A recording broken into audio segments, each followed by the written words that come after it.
So for a single phase equivalent of a generator, the actual generator, we've been doing an EAN as our source, and we said that this would be like putting in an AC source. Well, actually what's happening, if I'm breaking out, and I'll put it as a big red dot here for A and N, well, inside of my generator, there's actually some internal resistance and some internal reactance. And that's what it says down below. RS is the resistance of the generator's coil, and XS is the reactance of that coil.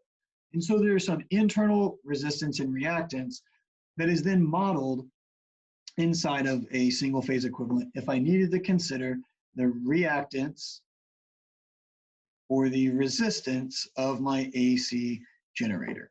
And then coming out of here is that EAN. So see how EAN is there?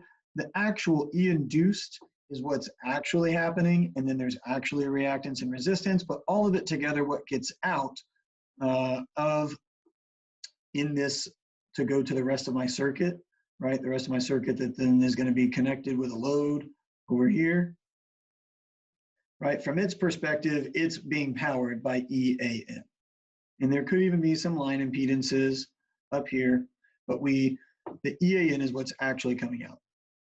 The rest of these are just a discussion of kind of what we already talked about, that we can use these equations to solve from the power flow diagram. But one thing here on page 5 that is worth noting is that this angle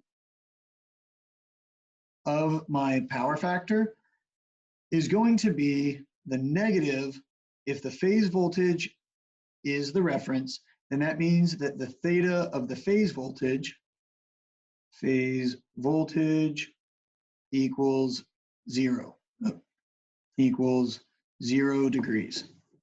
And so if the phase voltage is 0 degrees right here, and we always know that that theta S is equal to theta V minus theta I, this is about a phase.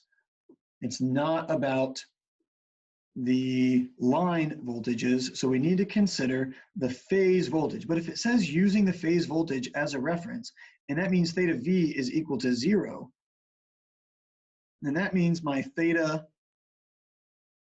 I is just the negative right there, if that goes to 0, which means that if I have to find the theta of my current, earlier we only found the magnitude of the current. If I need to find the phase of the current, then it is just the negative of the cosines, of the power factor. So if we have the power factor equals the cosine theta S, well, if I have a power factor, I can have theta S, and just the negative theta S is the theta I. Other than that, this is just further discussion of what we've already done in one example. Let's do it in another example.